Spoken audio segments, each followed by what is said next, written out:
Enfin, je ne sais pas si vous êtes familier du concept des conférences gesticulées. Pour certains, oui. Peut-être pour certains, non. Alors, conférence gesticulée, ça vient de France. C'est un gars qui s'appelle Franck Lepage qui a créé le bazar. Et en fait, c'est un spectacle où on mélange du savoir chaud, du savoir froid, comme on dit, c'est-à-dire des anecdotes de vie.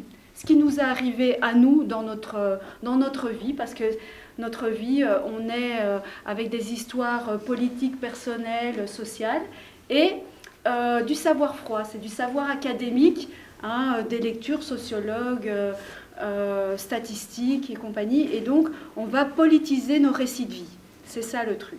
On va le politiser. Donc ça, c'est ce qu'on fait. On donne une formation en 3 jours pour faire des anecdotes gesticulées. Donc, normalement, une conférence gesticulée, c'est une personne qui parle pendant 1h30. Ici, vous allez avoir 7 personnes qui vont faire une anecdote d'à peu près 7 minutes, chacun. Bonjour, je m'appelle Moussaï Mohamed et j'ai grandi dans un village qui s'appelle Melay. On l'appelle le village des carottes. Alors c'est vraiment un beau village, très champêtre, et on avait pour école primaire un vieux château médiéval. Il était vraiment beau. Et on avait pour habitude, le temps de midi, c'est de sortir et d'aller jouer au football dans la cour. Et chez nous, à Melay, quand on jouait au football, c'était très clair. Il n'y avait que 2 équipes, Maroc, Belgique. Vous devinez dans quelle équipe j'étais. Sauf qu'un jour, en 6e primaire, je me suis dit, non, pourquoi je dois obligatoirement jouer dans l'équipe du Maroc?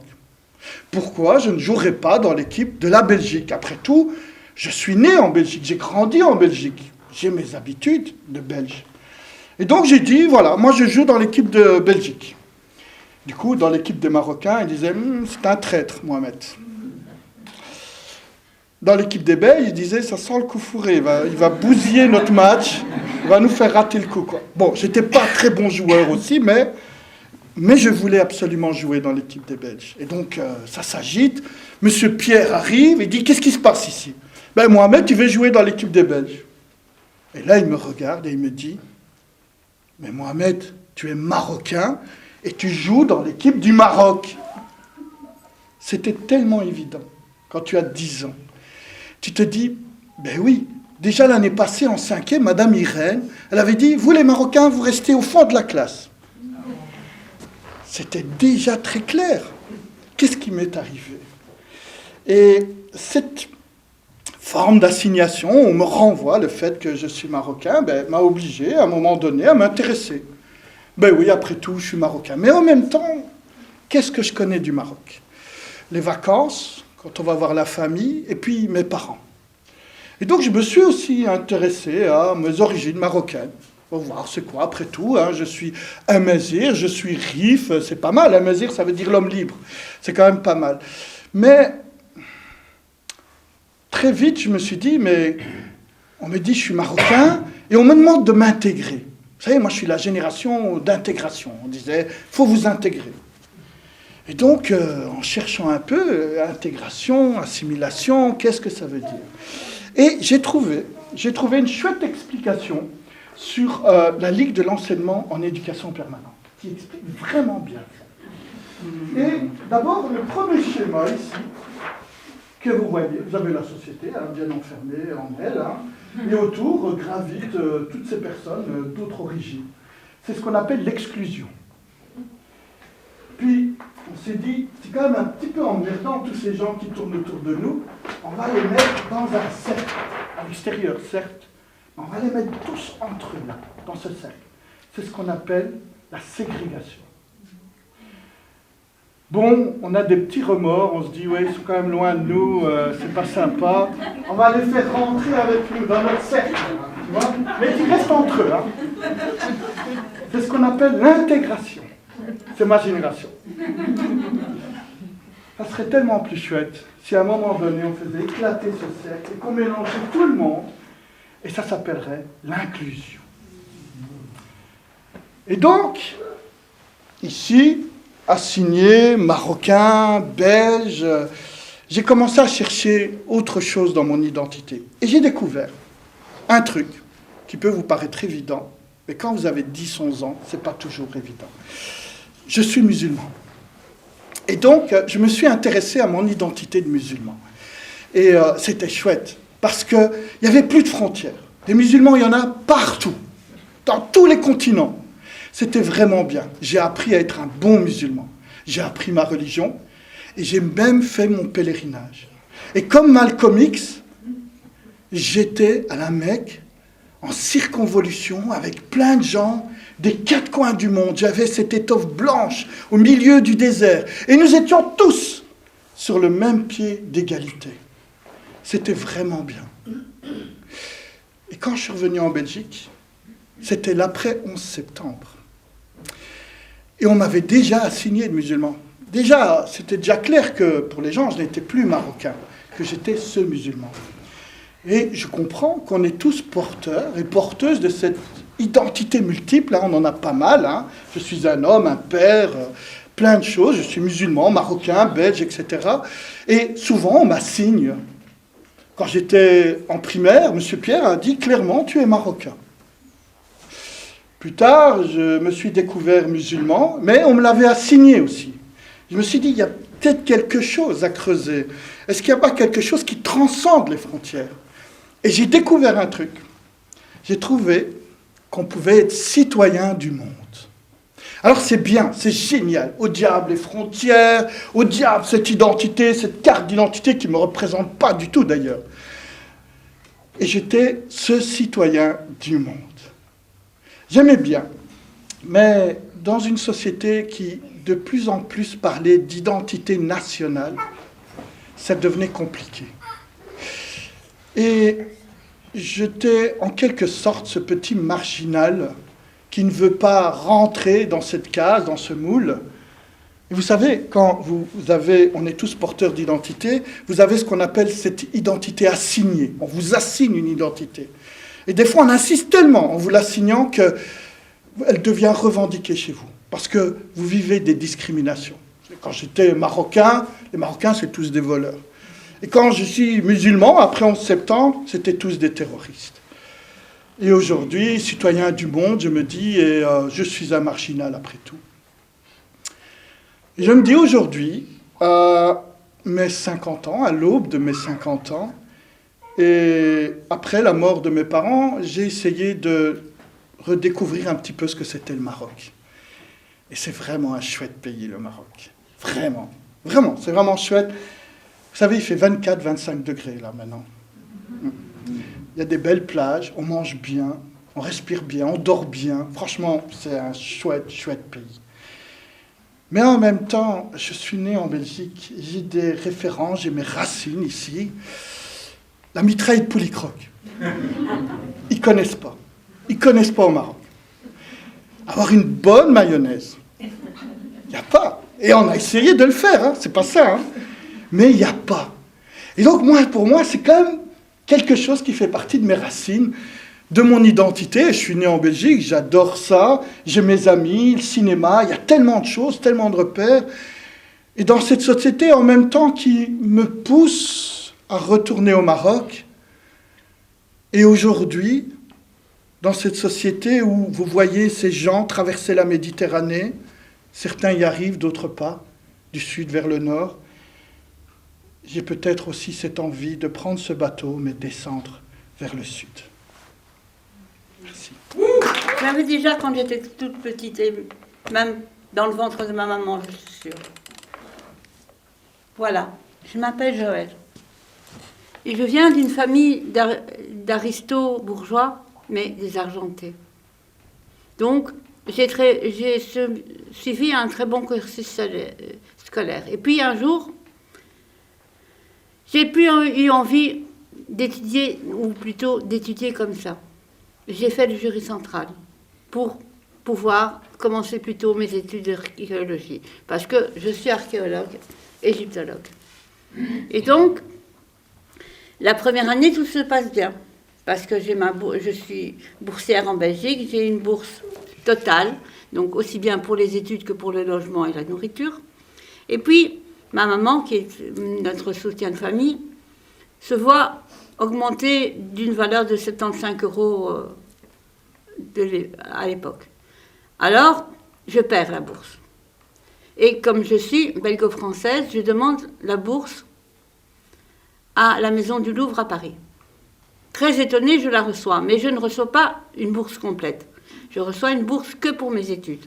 Donc, je dois pallier au logement et à la nourriture. C'est pour ça que je vais me retrouver à Rungis, au marché matinal. Je commence ma journée à 4 heures du matin. Enfin, je prends le métro à 4 heures du matin pour être à 4h30 à Rungis. Jusqu'à 7h30, 8h moins quart. Puis je vais à la Maison du Livre. Et puis, après, quand j'ai fini les cours, j'embranche deux stages de serveuse.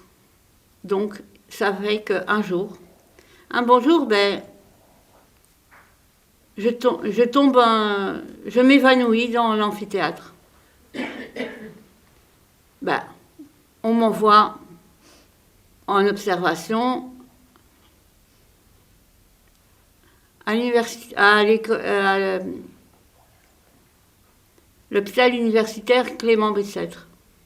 Là, j'y ai rencontré mon futur mari. Il est libanais, il termine son internat. On se marie très vite, j'ai mes jumeaux. Et puis, la guerre au Liban se stabilise un peu. Donc, moi, je n'ai rencontré que ma belle-mère en France, puisqu'elle vivait en France, mais toute la famille de mon mari, je ne la connais pas. Donc, on décide de partir, lui, moi et les 2 enfants, au Liban. Et pendant un temps, ça se passe très bien. Le Liban est un pays magnifique. On y skie le matin, on plonge dans la mer l'après-midi. Et en plus, il y fait une chaleur au minimum de 24 degrés. Et puis, la guerre reprend. Et puis, il se passe ce qui se passe. Et puis moi, je me retrouve à Seattle, bêtement. Parce que j'accompagne une famille belgo-libanaise que j'avais rencontrée avec mon mari. Et je vais normalement les aider pendant 6 mois. Elle vient d'accoucher et je m'occupe de l'enfant. Très vite, j'ai eu la place d'intendante de la maison. Je n'étais plus pas une nounou, mais ils se sont vraiment reposés sur moi. Et je les ai suivis. J'étais partie pour 6 mois, j'y suis restée 15 ans. Alors j'ai suivi à Seattle, Boston, Amsterdam, un petit peu Bruxelles, Beyrouth, Latakia et les 8 dernières années à Istanbul. Et puis je me retrouve là, à Istanbul, dans une vie que je reconstruis petit à petit. Et puis voilà. Arrive le 19 août 1998. Je suis là, seule avec les enfants, parce que comme tous les mois d'août, monsieur et madame sont partis pour prendre des vacances à eux deux. Et la journée se passe bien. J'ai presque pas grand-chose à faire. Et je mets les enfants au lit à 9h30 parce qu'ils sont quand même en vacances. Et puis, je branche sur mon magnétoscope mon film préféré de tous les films que j'ai vus, Autant n'emporte le vent. C'est une belle histoire. Et évidemment, une icône du cinéma, une superstar, une vraie star, Karl Grebel. C'est quand même quelque chose. Donc, c'est quand même un film qui dure presque 4 heures. Donc, vers 1h du matin, je m'endors. Et à 3h du matin, quelque chose me réveille. Et au départ, c'est un très faible tremblement. Alors, je me dis, c'est les camions qui passent parce que, comme dans toutes les grandes villes, on ne peut pas livrer pendant la journée, donc on livre à la nuit. Et puis, ça commence beaucoup plus fort. Et puis là, j'ai agi comme un robot. Je prends le bébé, parce que c'est le dernier, un bébé de 7 mois, il dort encore dans ma chambre parce qu'il se réveille encore parfois pendant la nuit. Et je prends les 2 autres. J'ai agi comme un robot, je ne sais pas comment j'ai fait. Je descends les 2 étages, parce que on ne peut quand même pas prendre l'ascenseur, et on va dans le jardin. C'est une maison qui est, un immeuble plutôt, de 7 étages, mais qui a été construit en 1900, donc il y a des fondations de 3 mètres. Et le jardin est énorme. Donc on se met au milieu du jardin, et puis là, tout en ne pouvant pas montrer ma peur, puisque j'ai quand même 3 enfants avec moi, dont l'aîné a 7 ans, le deuxième à 4 ans et demi, et le bébé à 7 mois. Donc, je cache ma peur, et puis tout d'un coup, je me dis, mais qu'est-ce que je fous là, moi? Pourquoi je ne suis pas en Belgique avec ma famille, ou en France avec ma famille et mes amis? Alors que ces enfants, je me ferais tuer pour eux. Et à ce moment-là, je me dis que, en fait, ça devait peut-être déjà être latent, mais je crois que j'ai fait le tour de cette situation. Alors je me dis que je vais partir, mais on ne part pas comme ça après 15 ans. Donc, à un certain moment, j'en ai assez. Et je dis, voilà, je vous donne 6 mois pour me remplacer et je rentre à Bruxelles. Je rentre à Bruxelles.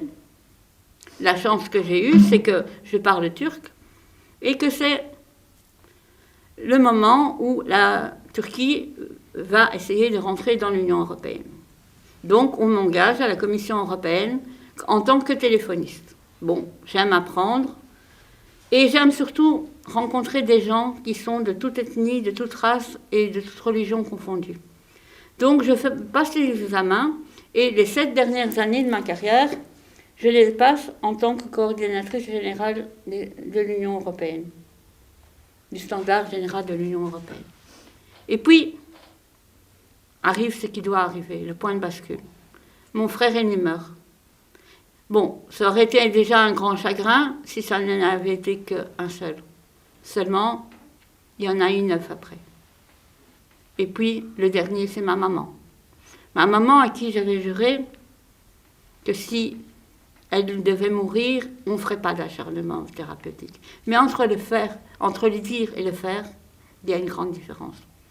Donc, après ça, j'ai fait un burn-out. Un burn-out, à ce moment-là, n'est pas considéré encore comme une maladie professionnelle.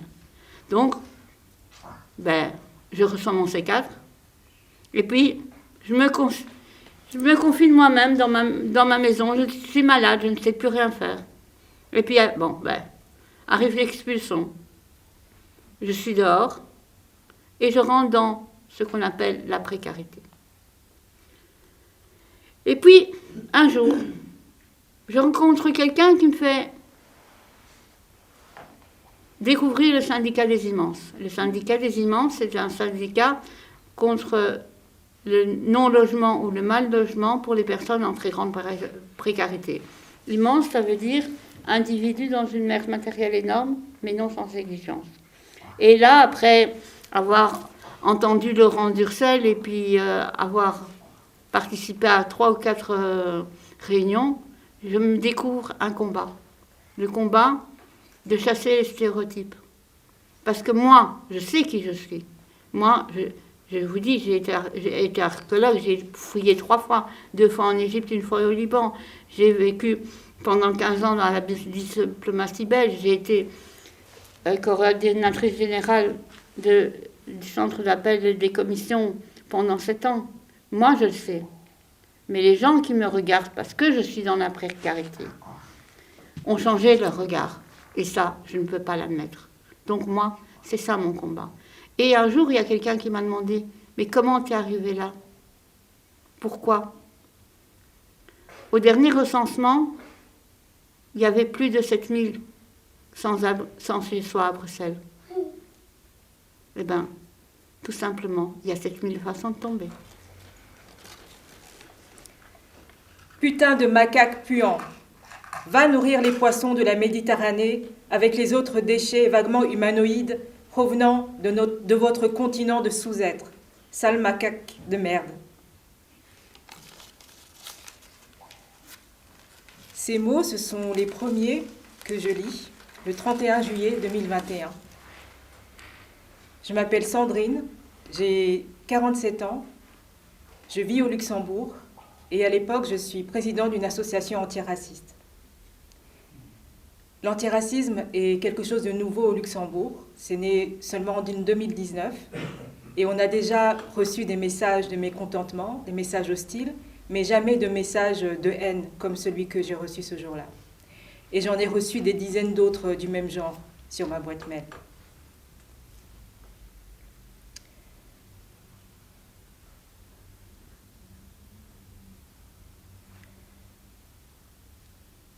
Alors je réfléchis. Je me demande qu'est-ce qui s'est passé? Qu'est-ce qui a fait que des personnes décident de m'envoyer des messages comme ceci? Et en réfléchissant, je me souviens que quelques jours auparavant, Zouka, un homme capverdien, a été assassiné par la police alors qu'il fuyait après un carjacking.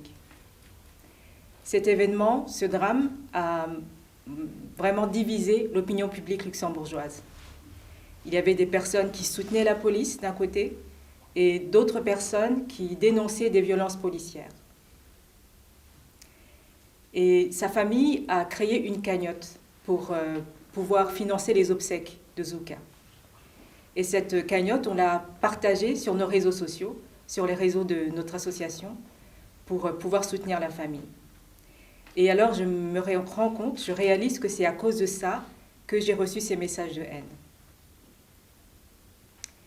La famille de Zouka fait partie de la communauté capverdienne, qui est très ancienne au Luxembourg, qui est arrivée dans les années 70. Et c'est une communauté qui est très grande. Est-ce que quelqu'un sait pourquoi il y a autant de Capverdiens au Luxembourg? Non. Eh bien, tout simplement parce qu'en 1972, le Luxembourg a signé un traité de main-d'œuvre avec le Portugal.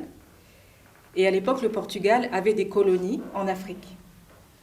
Il y avait le Cap-Vert, l'Angola, le Mozambique et la Guinée-Bissau. Et donc, ces colonies faisaient partie du Portugal. Mais le Luxembourg voulait bien signer un accord de manœuvre avec le Portugal, voulait des bras, mais des bras blancs, pas des bras noirs. Alors, ils ont demandé aux fonctionnaires qui rédigeaient cet accord d'exclure tous ces pays africains qui faisaient partie du Portugal à l'époque. Et ce fonctionnaire, qui avait sûrement bu un coup la veille, a exclu tous les pays, sauf le Cap-Vert. Et ce qui a eu comme conséquence que des milliers de Capverdiens sont arrivés au Luxembourg pour travailler dans la sidérurgie et dans d'autres métiers plutôt ouvriers.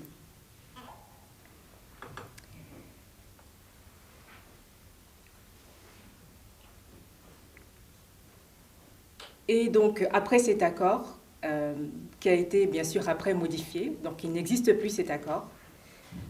Aujourd'hui, les Capverdiens sont logés à la même enseigne que les autres pays africains.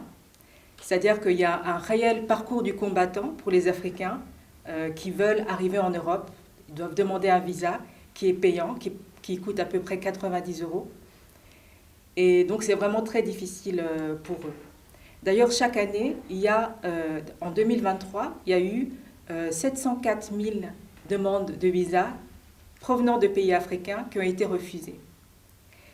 Et comme c'est payant, eh bien, il y a eu 53,6 millions d'euros dans les poches des pays de l'Union européenne, simplement pour refuser les visas. Ce sont des chiffres dont on ne parle jamais. Il y a aussi des passés dont on ne parle jamais, comme le passé colonial luxembourgeois. Si vous demandez à un jeune luxembourgeois si son pays a eu un passé colonial, il vous dira non. Le Luxembourg n'a jamais été dans d'autres pays pour faire des colonies. Et pourtant, de nombreux luxembourgeois ont été au Congo pendant la colonisation belge. En 1922, jusqu'à l'indépendance du Congo, ils étaient même assimilés administrativement aux Belges, c'est-à-dire qu'ils avaient les mêmes droits et le même statut administratif. Mais on ne sait pas tout ça. Même ce n'est jamais enseigné dans les écoles au Luxembourg. Et pourtant, ce passé il est visible dans les rues de Luxembourg et aussi dans les mentalités des personnes. Il y a un organisme qui s'appelle le Passport Index, qui fait un classement de tous les passeports les plus puissants au monde. Et quand j'ai demandé mon statut de réfugié En 1996, mon passeport rwandais me donnait accès sans visa à 31 pays. En 2005, quand j'ai demandé la nationalité luxembourgeoise, eh bien mon passeport luxembourgeois, aujourd'hui, me donne accès à 131 pays sans visa. Alors je trouve ça révoltant de constater que ce sont les pays qui ont été le plus envahis dans leur histoire qui aujourd'hui ont le moins accès au monde. Bonsoir, moi j'ai un tempérament assez agité de base, alors c'est contenu par moments, mais globalement mon fonctionnement c'est un truc assez qui gigote dans pas mal de directions, c'est du mouvement, c'est le corps, c'est la tête, c'est beaucoup de choses et je me retrouve là à me gigoter devant vous effectivement.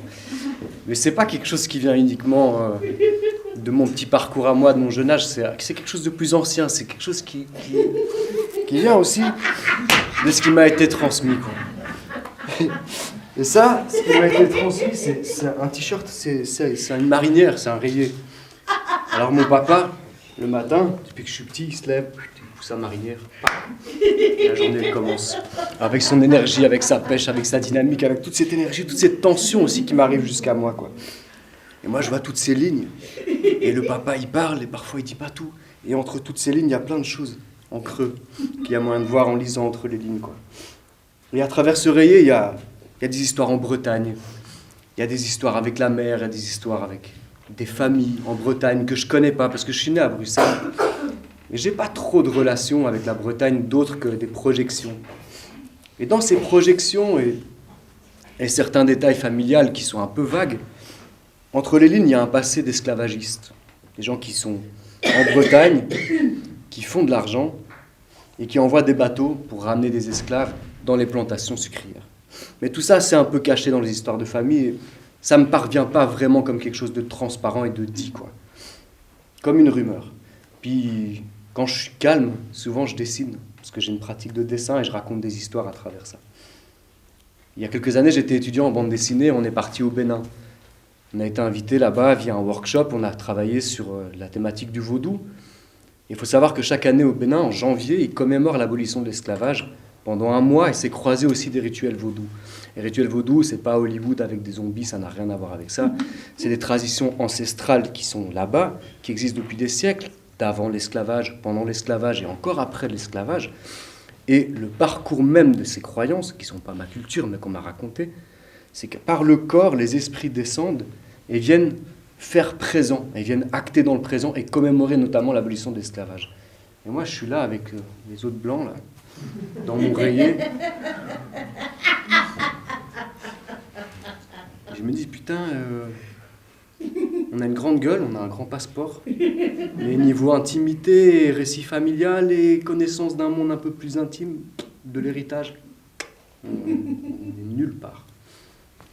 Je reviens de ce voyage, je commence à creuser un peu des choses et à me documenter plus sur les histoires de famille, quoi. Mais Nantes, ça reste très lointain.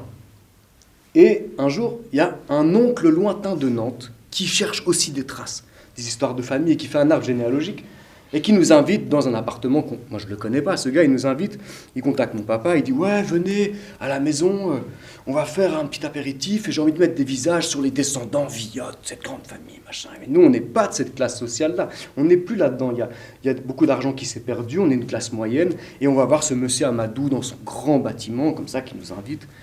On est devant un grand portail métallique près du quartier européen, là. Entrée, c'est au 5e, on passe notre rue. On arrive, on traverse le couloir, du marbre de partout, des grands arches comme ça. Et puis des ascenseurs, mais personnalisés par étage. Il ne faut pas tous rentrer dedans, il y a mon frère, mon père et moi. Ils montent d'abord, moi j'attends dans le couloir, c'est un peu lugubre. Vas-y, l'ascenseur vient, on y va vite, quoi. Et je monte et on arrive dans son appartement. Et le mec, gros penthouse comme ça, et il nous attend avec son pantalon très serré, comme ça, sur les jambes, les yeux bleus. Enfui comme ça dans ses orbites très claires du visage, très amassé, il est très tendu, et un passant nous voit rentrer. Il emmeute tous ses objets d'art comme un comte Dracula, comme ça, genre. Et il nous attend comme ça, on arrive dans son appartement, il nous fait s'asseoir, et là c'est le grand jeu, on déroule. Bonjour, bienvenue, nanana, asseyez-vous, apéritif, vin blanc, Byzance, opulence, et on s'installe et on commence à manger, quoi. On est là, il nous écrase tout le temps, il nous laisse pas parler, il nous laisse pas l'espace d'être juste avec lui. Et puis soudainement, il prend un peu comme ça, mais il me croise des yeux et fait « D'ailleurs, Martin, les Viottes n'ont jamais participé au commerce triangulaire, à l'esclavage. Ça n'a rien à voir. » Moi, je suis là en train de manger un truc, je fais, ok, on va rentrer là-dedans, quoi. Il me dit, non, c'est après l'abolition, c'est pas la même chose. Il faut savoir qu'au moment où l'abolition de l'esclavage arrive en France, en tout cas 1848, il y a un glissement qui intéresse les puissances occidentales, c'est qui transforme le modèle dans ce qu'ils appellent le commerce des engagés. C'est la même pratique, c'est le même transport de corps enchaîné dans les cannes à sucre, mais au moment où ils arrivent dans les bateaux, on leur donne un brevet de travail, c'est de l'immigration forcée, ils arrivent dans les plantations, ils travaillent 5 ans avec des micro-salaires et ils ne rentrent pas en Afrique après. Mais ils sont plus ou moins libres dans une structure dominante coloniale, quoi. Mais c'est pas l'esclavage, Martin, ça n'a rien à voir, ça n'a rien à voir. Moi, je suis face à ce gars qui me parle de ça et puis il me dit « Mais tu dois comprendre que moi je m'appelle Alexandre, Martin. Je m'appelle Alexandre et l'ancêtre armateur s'appelle Alexandre et tous les aînés de cette descendance s'appellent Alexandre. Et je peux pas porter dans mon nom cette horreur et cette... Et moi, je le regarde, je suis là genre « Putain, t'es chargé, mon vieux, quoi. » C'est intense, quoi. Et il me dit « Mais bon, je préfère que tu t'en ailles, quoi. » Je m'en vais. Je pars. Cage d'escalier, j'arrive à l'ascenseur, mon père qui m'accompagne, Martin, quand même, franchement, ça se fait pas, comment tu lui as parlé et tout. Je fais, ouais, non, c'est clair, mais en même temps, il nous a manqué de respect tout le long de la soirée, quoi. Je m'en vais, j'arrive, je sors, Madou, quartier européen, son appartement, et puis les rues, ses grandes tours, de finance, de gros capital, occidental, qui ont ravagé le monde de partout, qui ont humilié des peuples de partout. Je suis là avec mon rayé, toujours entre les lignes de ce qui fait mon identité, qui ne connaît rien de cette histoire, et qui en même temps en sait tellement, quoi. Et à partir de là, je voudrais juste vous partager une citation qui n'est pas de moi, qui est un historien qui s'appelle Sven Lindqvist, et qui a brassé sur plusieurs territoires africains des archives issues de l'Occident, et à quel point il a pu déconstruire ce qui se sait, mais ce qui ne s'est jamais dit dans nos inconscients de blancs, un peu en retard sur plein de prises de conscience, je trouve, collectivement en tout cas. Et la citation, c'est « Vous en savez suffisamment. Moi aussi. Ce ne sont pas les informations qui nous font défaut. Ce qui nous manque, c'est le courage de comprendre ce que nous savons et d'en tirer les conséquences. »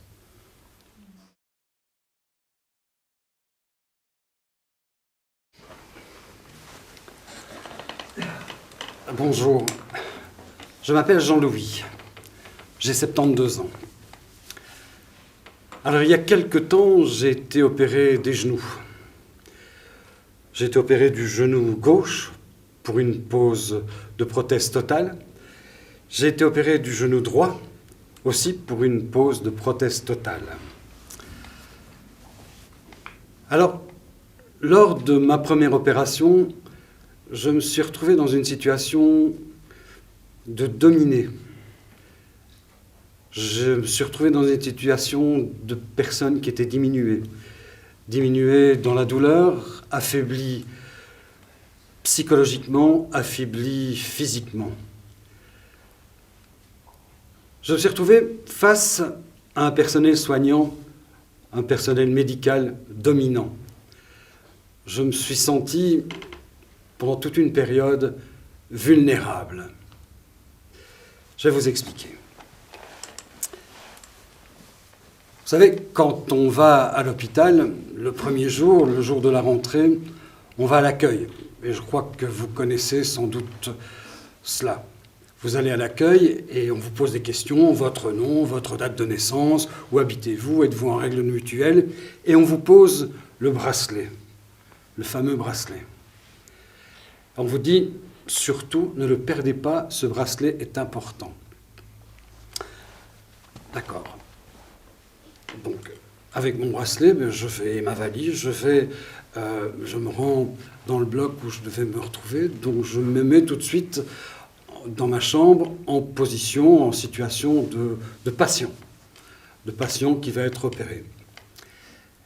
Alors, la deuxième étape, c'est la prise de sang.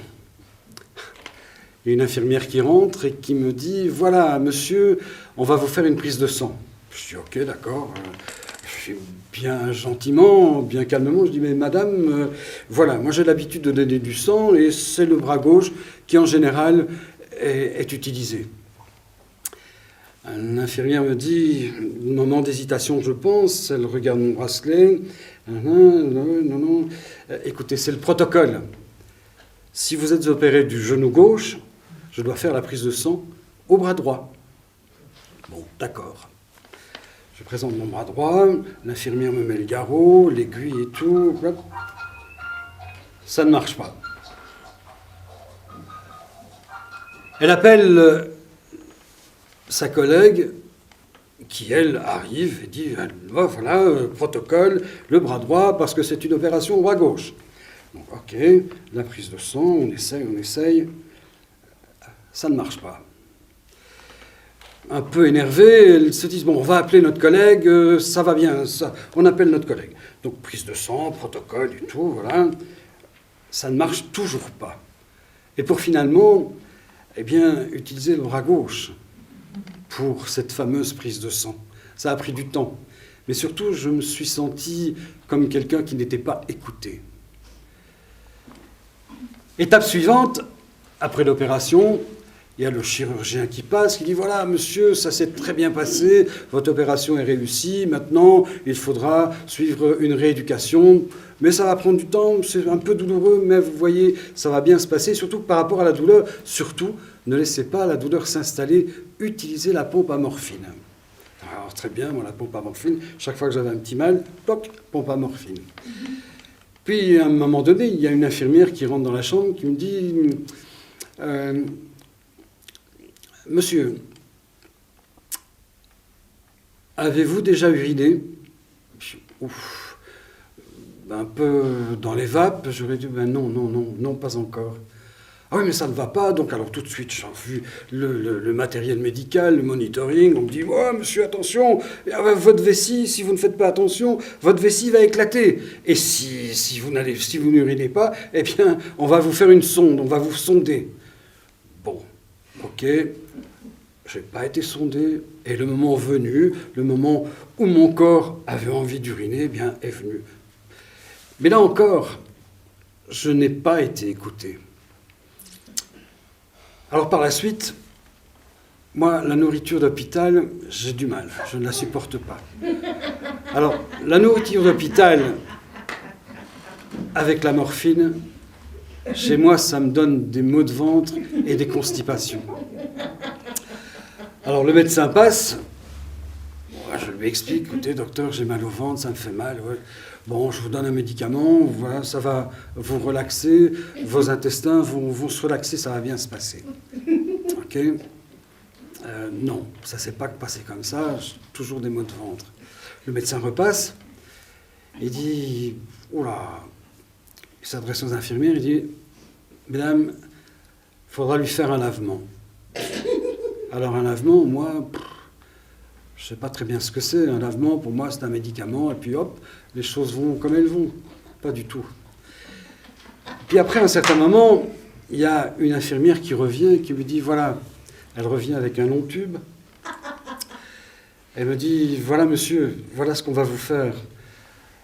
On va vous enfoncer cela dans l'anus. Est-ce que des regards entre elle et moi, la question qu'elle me pose, parce que je pense qu'elle n'avait pas envie de le faire, est-ce qu'on le fait, monsieur? J'ai dit non, je ne veux pas. Eh bien, c'est la première fois où j'étais écouté. C'est la première fois où je n'étais pas considéré comme un numéro. C'est la première fois où j'ai pu décider, où j'ai pu participer à ces soins, où j'ai pu dire non, je ne veux pas.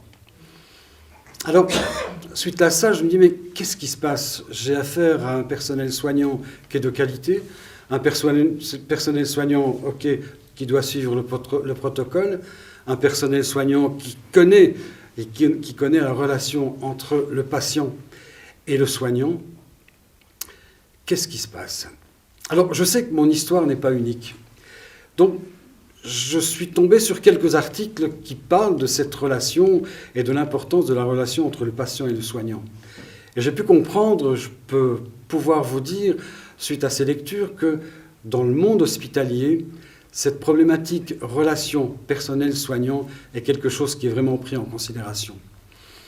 Alors, que ce soit en Belgique ou en Europe, le personnel soignant s'inquiète de cette relation. Alors je sais que chez nous, c'est la crise dans le secteur hospitalier.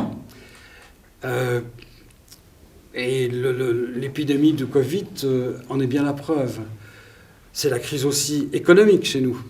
C'est la crise aussi parce qu'il y a un personnel manquant. Et malgré cela, il me semble que le monde médical a vraiment évolué quand il s'agit de relations entre patients et soignants. Et il y a des droits. Et les droits sont reconnus. Et ces droits reconnus, c'est par exemple l'accès aux soins et au choix du médecin. C'est le droit à l'information. C'est le droit à participer à la décision médicale et au consentement aux soins. C'est le droit au respect de la personne soignée.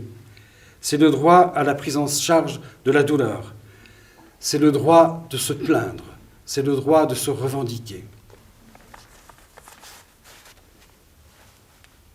Merci de m'avoir écouté. Jean-Louis Langlais, 72 ans, senior démuni un peu physiquement, mais jamais dominé.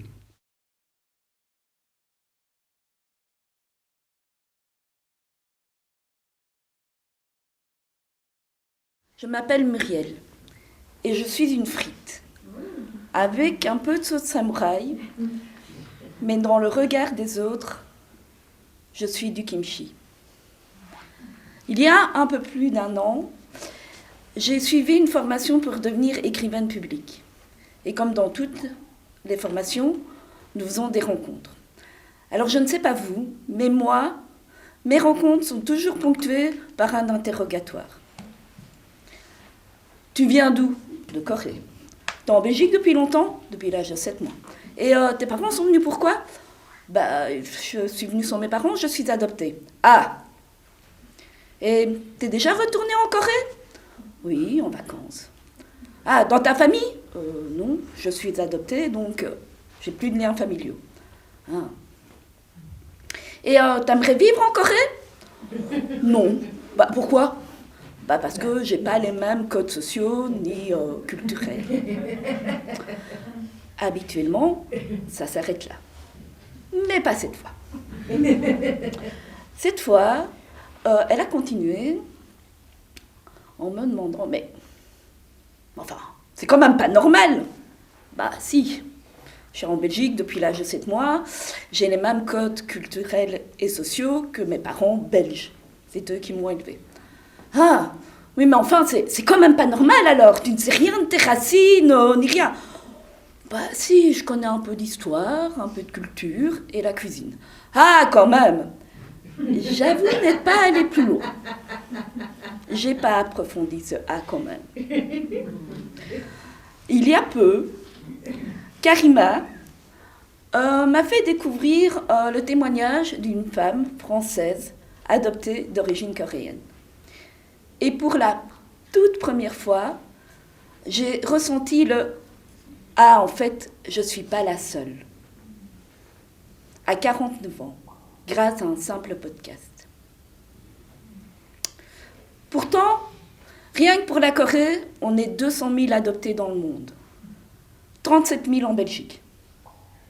C'est beaucoup, hein? Rassurez-vous, on n'est que 3 700.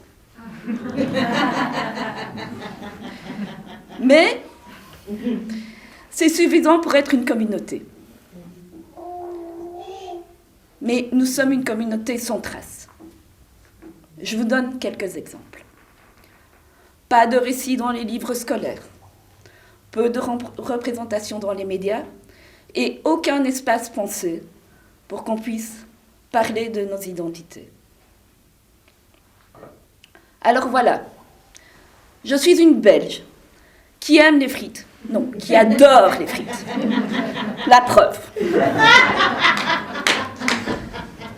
Mais dans le regard des autres, mais pour les autres, je suis une Coréenne. Alors je vais vous avouer que de ressentir pour la première fois que me reconnaître dans l'histoire de quelqu'un d'autre, ça a été une bouffée d'oxygène. Et que j'espère, en racontant cette anecdote, peut-être pouvoir apporter cette bouffée à quelqu'un d'autre. Je m'appelle Wivine et je suis féministe. Alors, je me suis pas levée un matin en me disant « Tiens, aujourd'hui, je vais être féministe. » C'est pas du tout ça. En fait, j'ai eu un père militaire, bûcheron, 1m80, 130 kilos, qui voulait un gamin. Il voulait un gamin, il a une fille. Donc, il m'a élevée comme un mec, en vrai petit soldat. Et ma mère n'avait rien à dire. Et quand j'étais petite, je voulais aussi faire des études. Je voulais faire des grandes études. Et je voulais faire avocate pour sauver les enfants. J'avais 6 ans, je crois, à l'époque. Après mes secondaires, j'ai fait 1 an en supérieur et ça s'est pas bien passé. J'ai travaillé. En 2006, j'ai rencontré mon futur mari, qui est toujours le mien aujourd'hui. En 2009, là je tombe enceinte. Yes, c'est une fille. Il fallait pas que j'ai un mec. Hein. C'est autant pour lui que pour moi, il fallait pas que j'ai un garçon. Je suis très contente d'avoir une fille. Une petite Lola. Et en 2018, là, je suis en train de travailler en tant que secrétaire de direction dans une association qui travaille avec les enfants. Et je me dis, oh non, il faut vraiment que je reprenne mes études. Et donc, j'enchaîne mon temps plein et en même temps des études de cours du soir à l'UNIF, à l'UCL. Et là, j'ai plein de cours géniaux. Je suis en économie politique et sociale, donc j'ai des cours de sociologie, j'ai des cours de philosophie, j'ai des cours de macroéconomie, j'ai plein de trucs. Et en plus, plein de trucs qui me ramènent au féminisme et qui me permettent de mettre des mots et des vraies théories sur mon truc. Et durant mes études, un jour au soir, je suis en train de regarder Facebook. Et là, je vois un copain à moi, avec qui j'ai fait plein de soirées, donc un bon copain. Et je vois qu'il poste une photo. Et c'est une photo d'une manif pour le climat. Et il y a plein de filles, elles sont avec des calicots, et dessus, il est mis plus chaude que le climat. Et là, je vois sa mère qui répond, donc la mère de mon copain, qui répond ouais, mais et après, elle s'étonne qu'elles se font violer, franchement, c'est normal. Et là, moi, je suis choquée, je me dis, mais qu'est-ce que je dois faire? Parce qu'un dialogue sur Facebook, ça va bien, comme moi, ça sert à rien. Mais bon, je me dis, bon, je suis quand même en train de faire des études, je suis féministe, je peux pas laisser dire des trucs comme ça, c'est hyper violent, il y a des ados qui regardent ça, donc non, il faut que je fasse quelque chose. Et donc, j'essaye de lui expliquer, tant bien que mal, de manière super polie, déconstruite et tout. Et je lui dis, mais écoutez, vous vous rendez compte que c'est violent ce que vous dites.